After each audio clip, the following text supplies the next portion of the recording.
jàngeen jëf mbokk yi dalee nag jàmm ci xibaar yi digg bëccëg gi seen première chaîne privée de 2STV laata ñuy sori ñu tënkal leen li ci nar a gën a fës.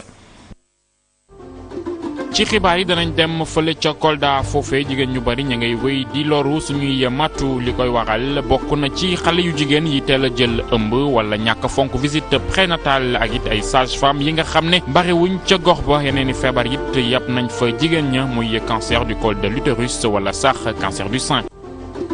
buñ fa jógee ñu dem ndar géej ci foofee askan waa ngay rafetlu wàññik lenn ci dund gi di it sàkku ci nguur gi ñu ubbi seen i gët ndax njëg yi bañ a yéegaat seen beneen mbébét nag mooy wàññi gi law ba yegg ci yeneen ñam yi ñuy faral di jëfandikoo.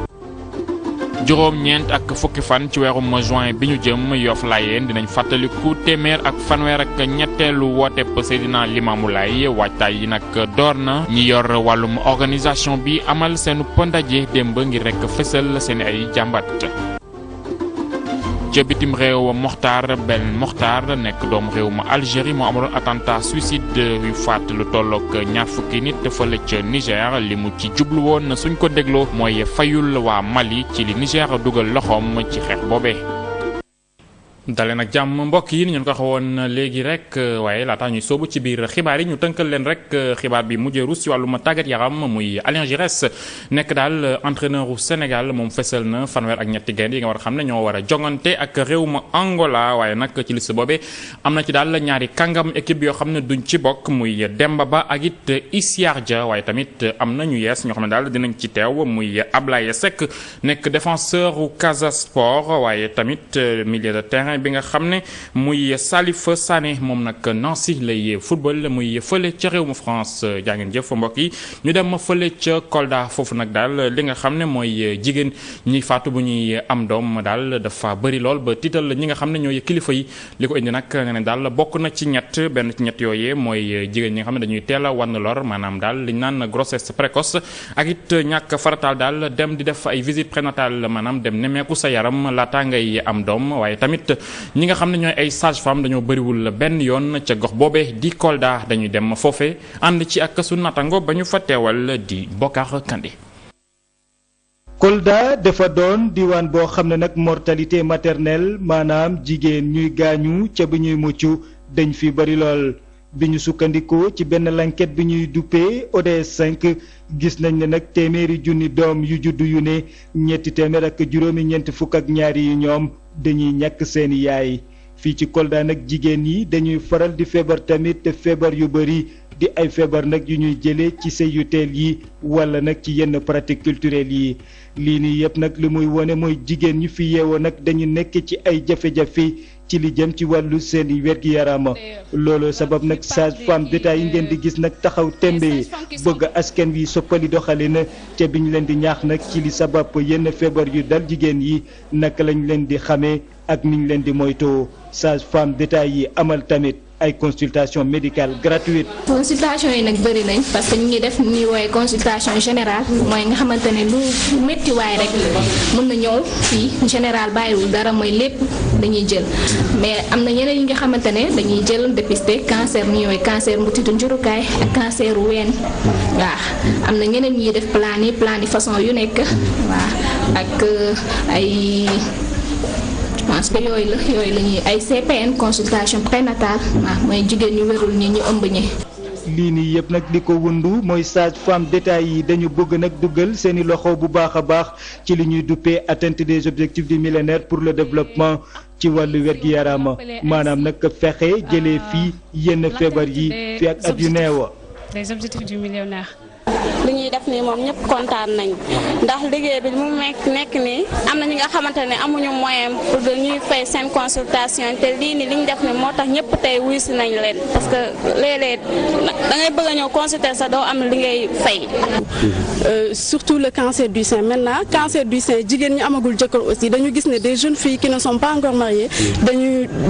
am kii boobu. cancer du col de l'utérus ñoom sage-femme yi démb rajo wax nañ lu ko mën a joxe. mooy que ni des rapports sexuels maanaam nga teel a sëy. ñu gis ne fii ci Kolda ngir suqali santé de la reproduction faaw ko nguur gi bàyyi ci xel bu baax a baax bi ñuy affecté nag ay nit ñu xereñ ci wàllu wér-gi-yaram maanaam ci paj rawatina nag ay sage-femme ndaxte nag néew nañu lool ci diwaan bi. jërëjëf Bokar Kandé kilifa yi réew mi rawatina ñu yor wàllum karange gi amal nañ tey ji ab ndaje waxtaan wa nag bokkoon na ci daal tukki bu mu jub Omar Sarr jaare ko fële ci Dagana demoon rek Mauritanie ñibbisi di ñaawal kilifa yi loolee nag du ci yem ndax kilifa yi daal dinañ jël ay dogal rek topp mbir moome ba fu mu yem ndax bokk na ci loo xam ne moo am maanaam négligence ci loolee jóge ci ay kilifa ñu newoon ca frontières yi amit aéroport ndax ñu bëri dañoo gëm ne rek Omar Sarr bi ñu dañ ko waroon a jàpp téye ko loolee ci la àddu ki nga xam ne mooy général Pathé Seck di jox ñu dénk wàllum karange réew mi dañ koy déglu ci micro su natango Alioune Sambou Bodian. li tax ñu génn c'est que dafa am dysfonctionnement dafa am ay fautes yoo xam ni dañ ko def xam nga fi mu ne aéroport Dakar kenn mënu fa jënd wala nga dugg fa te xamuñu yaay kan te xamuñu lu lay ndax nañ ñu ngi lay toppee dara parce que lépp loo xam ni ndigal la yoo xam ni jóge na ci justice. wala ay observation yoo xam ne jóge na Interpol mu nga xam ne mooy mbootaayu police àddina bi yëpp ci maanaam passeport yu ñu sàcc wala koo xam ni dañ ko condamné mu daw ku ñëw fii rek daan la jàpp bu ñu la jaaralee fi ñu la war a jaaral rek daañu xam moom nag bi mu ñëwee jaalawuñ ko foofu loolu moo tax ça fait partie des fautes ñi ko def nag sanctionné na leen bu baax mais yamuñu foofu parce que wax naa inspection générale des services de police pour que ñu def enquête bu yaatoo pour li foofu yëpp ñu clé ko ñu toppatoo ko bu ñu waree jël yeneen mesures ñu jël yeneen mesures des sanctions davantage de sanctions on prendra. ñu daal di rek dugg ci biir réew mi dem Ndargeej foofee wàññik dund gi nag askan wa ña ngi koy rafetlu waaye tamit di sàkku ci nguur gi daal mu samp brigade yi nga xam ne ñi ngi koy wax ndax daal rek commerçant yi mën a bañ a yëkkatiwaat loole di njëgu dund googee waaye tamit bokk na ci seen ay jàmbat daal ñu lawal loole ba mu mën a yegg ci yeneen ñam yi nga xam ne dañ koy faral di jëfandikoo dañu dem foofule ca Saint-Louis ànd ak sunu nattango ba ñu fa teewal di Moussa Diagne ànd nag Abdou Boy. njëg yi nga xamee ni nemmiku nan ko ci suukar si ak tamit ci ceeb bi rawat na nag ci dëwlin bi askan wi yeewoo fii ñoom nee nañu rafetlu nan ko lool gannaaw nag ba ñu amee nag dogal bi ñoom nee nañu nguur gi nag war na cee jël ay matuwaayam ndax li nga xamee ni dogal nan ko mu doon loo xam ni nit ñi dañ koy jëfee. du ma wax mukk loo xam ni gisaguma ko waaye daal li ma mën a wax mooy président su fekkee wax nañ dina wàññi ceeb ak dëwlin ak suukar gënal nañu. vraiment. alhamdulilah def na effort bi mën na gën góorgóorlu léegi nag di ñaan aussi ministre du commerce mu jàppale fexe ba service am ak fexe ba ñu appliqué prix bi parce que Saint-Louis déjà suukar bi ñu ngi jaayee kilo bi à 800 francs nga jaay si dëkk bi ak tamit mburu bi jafe na lépp jafe na. waaye nag toujours dañuy wax wàññi nañu mais aussi du am benn suivi ndax xam nga buñ nee wàññi nañu tey mu yam Dakar ak siwul Ndar borom boutique yi aussi ñoom mënuñu am benn confirmation bu leer si ñoom ñun aussi ñu dëkk ci loolu je pense que loolu vraiment bu état bi il faut mu topp ko xam wàññi bi aussi lan lanu wàññi. ñeneen ñi wax ni nag mbir mi doyul war nañ ko mën a yokk ba mu egg nag ci lu jëm ci wàlluk saabu ci wàlluk meew rawatina nag mu di yeneen denrée yi nga xamee ni askan wi soxla nañ ko. courant bi fàtt nañu ndox mi fàtt nañu transport bi. vraiment citoyen dañu soxla loolu que président na respecté daal li nga xam ni moom promesse boobu moom la fi def. gën a góorgóorlu prix bi des na lu bëri des na meew bi des na carburant bi des na courant bi des na ndox bi des na luy bëri gën a góorgóorlu pour jàppale Sénégal yi ndax Sénégal yi sonn nañu moom sax xam na ko. ba ñu demee nag ci ñi di commerçant grossiste yi ñoom wax na ni nag wàññeeku ceeb bi moom mën na ni doonul loo xam ni ñoom yëg nañ ko ndax loolu nag lañ doon jaayee ceeb bi fi nga xamee ni moom moo di ci Saint-Louis ndax genn wàll saaku bi mi ngi doon jar $2,600. foofee ndax la woon nañu dellu si ci ndakaaru fii it askan wi rafetlu nañ ko waaye nag segam koom gi daal fii la ëppee solo ñi fi yeewoo tey faral di jënd ñoom li ñuy sàkku rek mooy daal wàññi googe mu yegg ci li nga xam ne moom la ñu dippee riz parfumé ndax ñoom nee nañ moom la ñuy faral di gën a jëfandikoo dañuy dem ànd ci ak sunu naataango bi amal benn gëstu muy Xarijatu Si àndoon ak Jibi Jàllo tey ji nag ñi gàddu seen pañe jëm ca marché ba ñu bëri dinañ kontaan loolu ndaxte wàññi gi nguur gi waxoon ci njëgu diwlin gi ñuy jëndee ci barigo bi wala diwlin gi ñuy jëndee ci sachet bi ci suukar bu mbokk beeg ci ceeb non parfumé bi njëg li wàññeeku na bu baax a baax ci boutique yu bëri nag jaaykat yi nanguwuñ cee wax ñi ci nangu wax nag di xamle ni wàññeeku am na waaye it ci benn côté dina leen lor noonu. diwlin bi moom moo gën a wàññeeku fekkee dëgg rek la bëgg a dégg diwlin moom wàññeeku na. ceeb moom mi ngi daan jël 13000 léegi mi ngi ci 12500 et 12400. suukar bu mokk.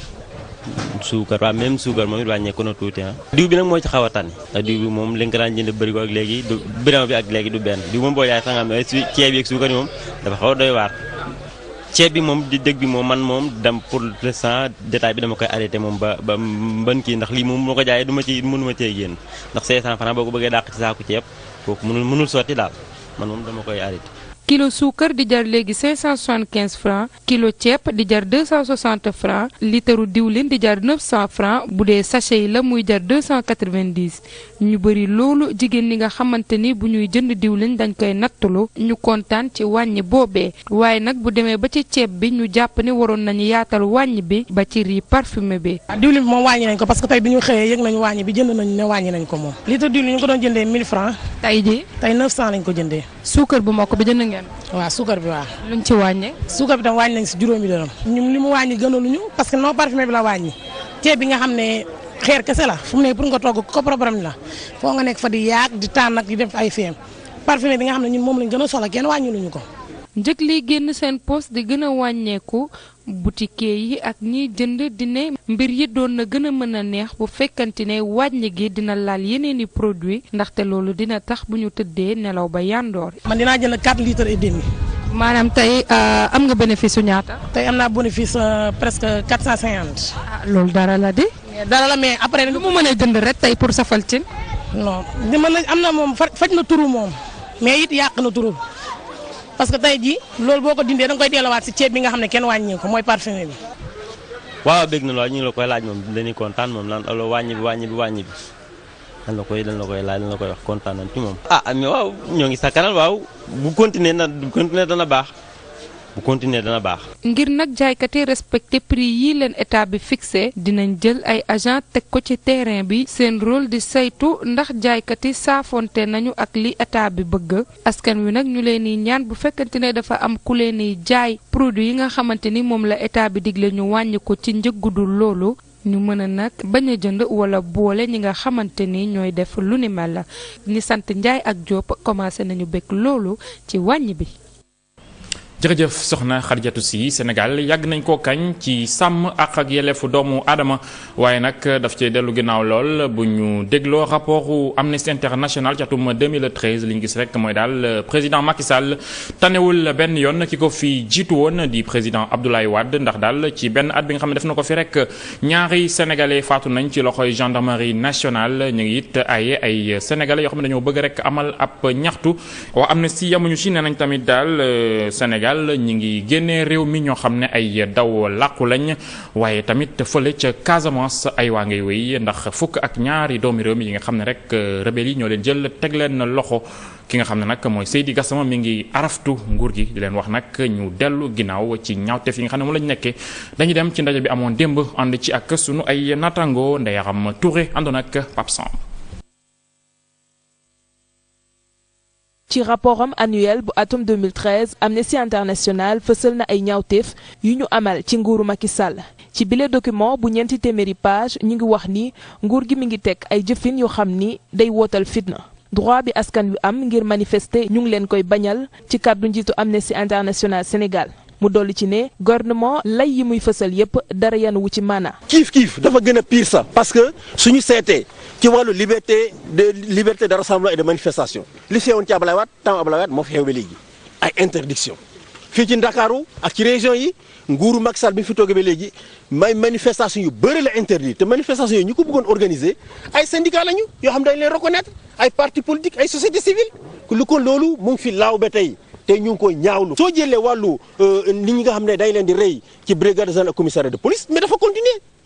ci benn atu Macky Sall bi rey nañu Kékouta Sidibé ak Kédougou rey nañu Bambo Danfa à Bakel. ngir indi saafara ci ñaawteef yi takk der yi amal ci ñenn ci askan wi Amnesty Sénégal di ñaan nguur gi yoon def liggéeyam kuréel gi di ñaawlu li ñu faat Kékouta Sidibé ca Kédougou ak Bambo Danfa ca Diabougou loolu lépp gendarmerie moo ne ca gannaaw. parce que encore une fois Sénégal yi bëri tuur nañu seen deret au moins 7 Sénégalais dee nañu ci campagne électorale bi simplement parce que dañu bëggoon manifester droit la boo xam ne moom moo tax tey Macky Sall nekk au pouvoir kon daf ko war a respecter jox Sénégalais képp ki nga xam ne da nga bëgg a dox ñaxtu ñu may la sañ-sañ pour nga dox ñaxtu. ca Casamance ñenn ci askan wi teg nañ leen loxo ñeneen dëgg miin te jëf yooyee waa MFDC ñoo làkku ca gannaaw Amnesty di ñaawlu fukk ak ñaari démineurs yi César Atoute Badiate jàpp. Seydi Gassama di ñaanit Guinée-Bissau ñu delloo ko Sénégal mbaa ñu àtte ko foofee. Casamance nag liñ ci wax rek mooy ñaawlu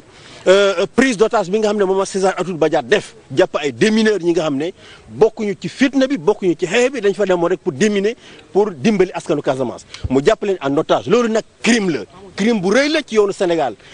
fi ku jël ak kii di ku def prise d'otage mu ne la tëj 10 ans ba perpétuité droit international tamit daf ko dàq. moo tax tey dama ne Guinée-Bissau mi nga xam ne fa la nekk dañ ko war a arrêté tey jëbal ko Sénégal wala ñu jugé ko. Amnesty mu ngi ñaan ñu delloo si doomi réewu Sénégal yi nga xam ni dañ leen téye ca biti kuréel gi fësal ay xalaat yu am solo yu mu jagleel gouvernement ci biir rapportam bi tey réew yu mel ni Ghana ak yeneen yu nekk biir Afrique ñoo raw Sénégal ci wàllu sàmm ak doomu aadama Sénégal nag mi ngi yàq way bañ ko xamee mu di réewu teraanga ndax mi ngi dàkk ñu fi ñëwoon làkku si. Ndeye Arame Touré Seydi Gassama bu Amnesty moom daal moo tudd fukk ak ñaari démineurs yi nga xam ne te nañ leen fële ca Casamance ñoom ñooñu sax am na ci koo xam ne doomam seet si woon nañu démb dañu fës rek jaaxle gi mu am daal ci li yaayam nekke ndax nee na xamalu ko dara ginnaaw bi ñu leen téye ak léegi mu mat ñetti ay bés maanaam 3 semaines mi ngi bëgg a yàgg nag nee na mi ngi dégg ay négociation waaye daal xelam dalu ci ndax liñ leen di wax ak moom li muy yëg bokkul dañuy déglu ki nga xam ne mooy Adji Adama Camara ci micro sunu natango Alioune Kébé ak Libas Biir. léegi mu mat 3 semaines amaguñu ay contact ak moom am na ay ONG yi di dem di ñëw daal ñoom ñoo ñu ne ñi ngi ci jàmm mais ñun mënuñu wax ne ñi ngi ci jàmm parce que man personnellement awma contact wax nañ ma sax pour ma envoyer ko message moom bu ko jotee dina ma mën a tontu comme ça pour rek ñu rassurer ñu ni ñoom ñi ngi ci jàmm mais envoyé naa message boobu jotuma tontu waaw. bi ngeen njëkkee dégg xibaar bi naka ngeen ko dundee.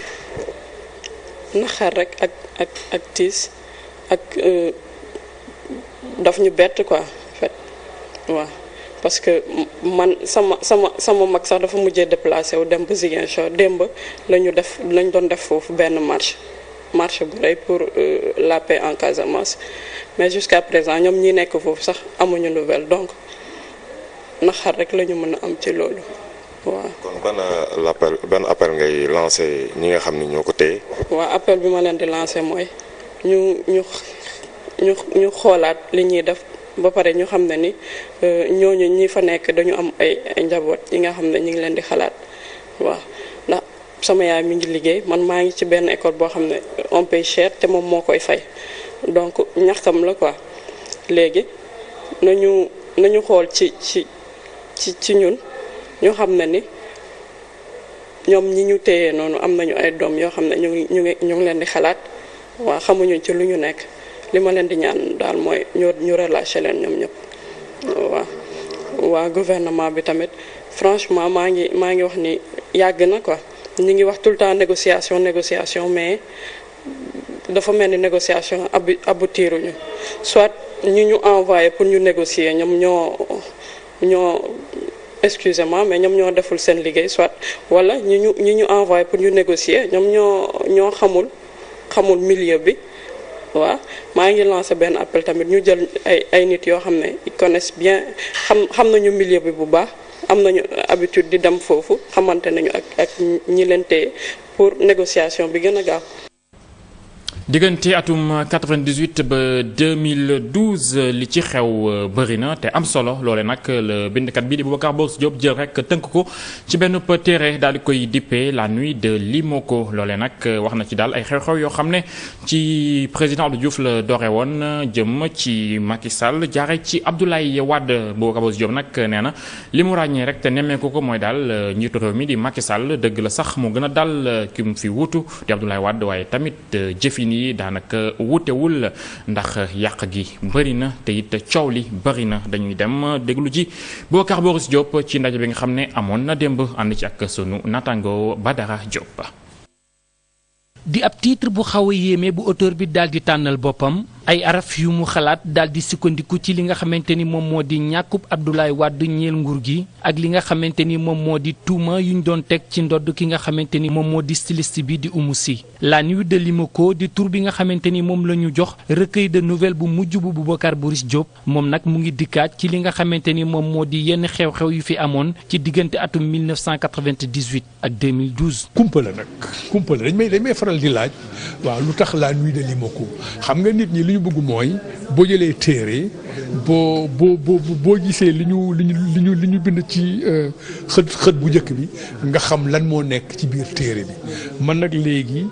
ku ma laaj ma ne la kumpa la bu buggee xam lan la tekki da ngay jël livre bi nga jàng ko boo jàngee téere bi di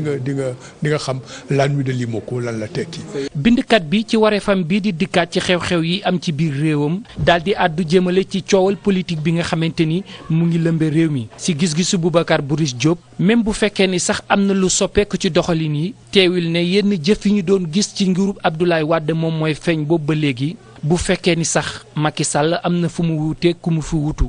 et ñi fi nekk bëgg ndax nit ñi jaar ci seen kaw ba jàll am lu ñu bëgg bëri nañu loolu gis nañ ko fi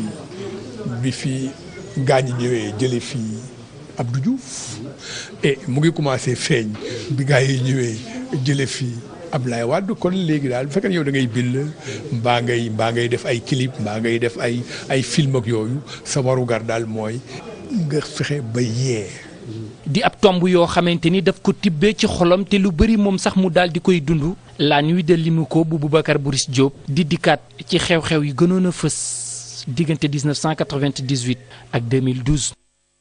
jërëjëf Badara Diop sénégalais yenn bitim réew seeni ay jafe-jafe bëri na te ba tey saafara amagu ci loole nag mu doon ay kàddu ki nga xam ne mooy Seydi Gassama moom sax ab laaj daal la fësal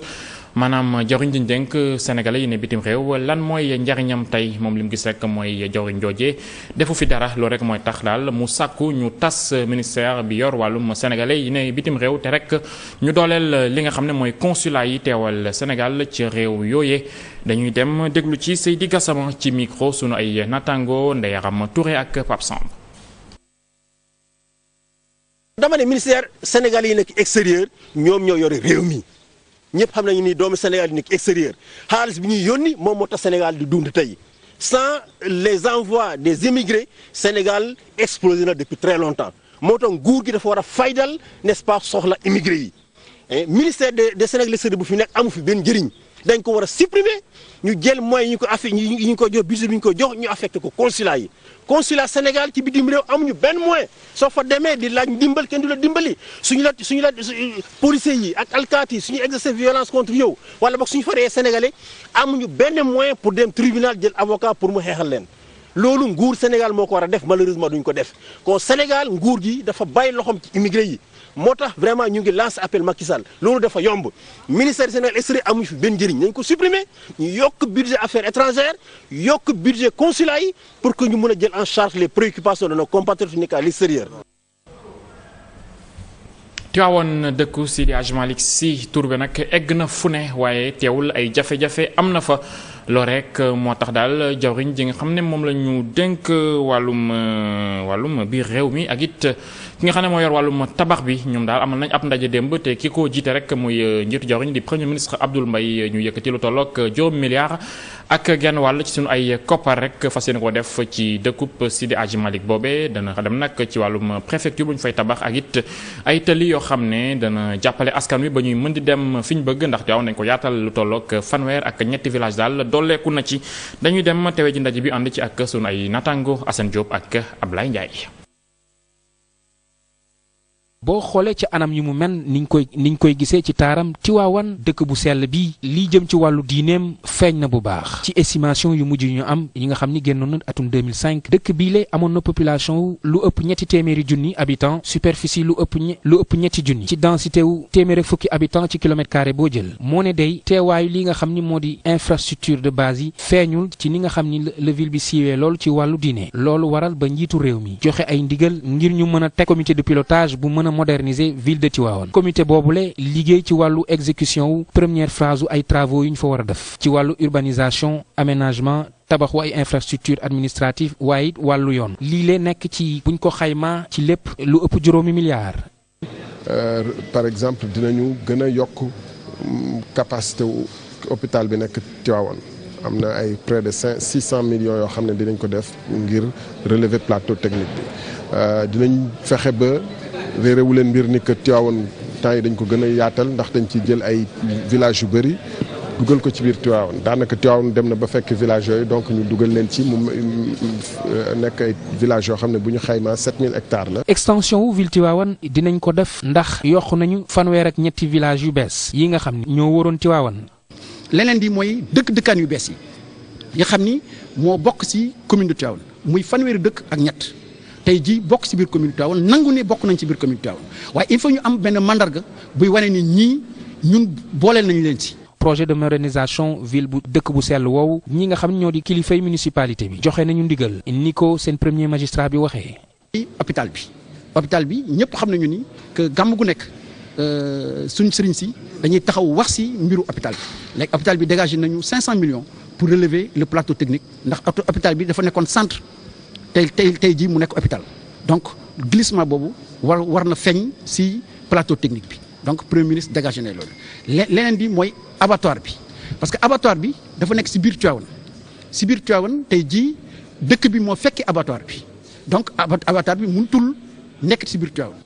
ñu fàttali ni juróomi milliards 500 millions yi nga xam ni moo jëm ci wàllu exécution travaux yu njëkk yi 4 milliards yi lañ ci jëfandikoo benn milliard yeeg genn wàll le ministère des infrastructures di jëfandikoo ci budget 7 milliards yi nga xam ni mi ngi ci loxoy kilifay réew mi waxtu ñu toll nii ci biir ñaar fukk ak juróomi milliards yi nga xam ni la ñu jagleel programme modernisation ville Tivaouane. jërëjëf Assane Diop Sénégal mi ngi ci waajtaayu xew-xewu diine mu nar a doon nag téeméer ak fanweer ak ñetteelu woteb Seydina Limaamu Laay ñu koy amal juróom-ñeent ak fukki fan ci weerub juin loolu rek moo tax ñi nga xam ne ñoo yor wàllum organisation bi daal daje nañu dem ak taskatu xibaar yi ngir rek fésal seen ay bëgg-bëgg di ko xaar ci kilifay réew mi bokk na ci daal lu jëm ci wàllum assainissement maanaam ñu defaral leen barab bi ba mu set ba daal ñi nga xam ne ay pèlerin bu ñëwee rek mën faa dal ci jàmm salaam waaye tamit sàkku nañ daal courant bu doy ak it ña fay teew ku ñëw di mën a woote ak jot ñi nga xam ne ñu ngi lay soxla dañ ciy déglu ñaar ci ñi yor organisation bi muy Seydina Kane ak Daouda Dieng ci micro sunu natango Assane Diop. ren mooy 133e anniversaire donc ci wàllu taxawal événement bi mën nañu wax ni fanweeri at ak ñett la. ñu jublu ko ci 9 juin mooy juróom-ñeenti fan ci weer wi di ñëw ak fukki fan ci weer wi di ñëw loolu lañ doon dajeek taskatu xibaar yi pour waxtaan si ak askan yi wax leen fi ñu toll ak lan la ñu bëgg waxtaan wi tënkoo ko jublu ci jàngale Seydina Limaamu nga xam ni mun na defar suñu àddina defar suñu àllaaxira équité mooy maanaam ñu maasale tolloo ñëpp tolloo ci wàllu yoon bu justice aussi maanaam ñu tegu ci yoon ñu xool ko ndax mën na nekk ay saafara ci ni ñu fi àddina bi toll. boo dee appelu Seydina Limaamu ak ni mu toll mënuñu ko def te ànduñu ko ak état sénégalais ndax am na si loo xam ne nii dafa bokk ci liggéey bi que yoon tëral ndax c'est sa mission régalienne d'être à côté des populations en cas de besoin loolu moo tax wàllu tali yeeg yëpp ñoom ñu taxawuñu si. ñi nga xam ne ci wàllu wér-gu-yaram gi ak wàllu inondation bi moo tax lu ñu mën ñu ngi koy def bay jëm si lu ñu mënul surtout du ma noppi di ko wax mooy mairie de Dakar damay wax ne Khalifa Sall ak conseil municipal am ñu ngi ci wetu xalifa bi bépp problème boo xam ne bi am na bu ñu koy yëgee def nañ ci seen kéemtalaayu kattan loolu moo tax problème assainissement bi amuñ ci benn problème ñoom ñoo ko ànd ak ONAS problème mu électricité bi aussi ñoom ñooy def entretien wu réseau éclairage public bi donc assainissement yi foofu amuñ ci benn xalaat xam nañ ne maire yi dina def li ko war. xibaar yi bitim réew dañ koy doore fële ca Niger ak doomu réew Algérie bi di Mokhtar Bel Mokhtar moom nag nee na moo ne ci ginnaaw attentat yi nga xam ne nag amoon na fa démb daal te faat lu tollook ñaar fukki nit ñenn ñi di ay soldats réew ma Niger ak it ay doomu réew France ñoom nag nee nañ daal dinañu dolliwaat loole bu fekkee ne rek waa Niger jëli wuñ seeni ay soldats ya nekk ca Mali ak it ñi nga xam ne ñooy tubaab yi ak it bépp réew buy jàppale réew ma Mali. ñu wéy ba tey ak xibaar bitim réew dem fële ca Angleterre Londres la ñuy dem foofu nag daal police teg nañu loxo ñaari doomi réew ma ginnaaw nag daal bi fa attentat bi biñ fàttee benn soldat ci mbedd Londres yi ñi jàpp nag benn góor la ak benn jigéen toll ci ñaar fukki at ak juróom-ñeent li ñuy xalaat rek mooy ñoom ñooñee dañoo bokk daal ci ñi nga xam ne ñoo defoon na jëf ju ñaaw jee ndax rek jàppale giñ jàppale ñi def loolee. ñu wéy ba tey ci xibaar bitim réew dem ca Suède foofu nag manifesté yi ma ngay gën di takkar naas yi ginnaaw nag daal bi alkaati yi faate benn waay ci biir këram ne nag dafa yoroon ngànnaay loolee daal metti lool ñi nga xam ne ñooy askan wi ndax nee nañ takk der yi foofee lu leen neex rek ñu def loolu rek moo tax daal ñu taal benn commissariat de police bu nekk foofee ca Stockholm jaa ngeen jëf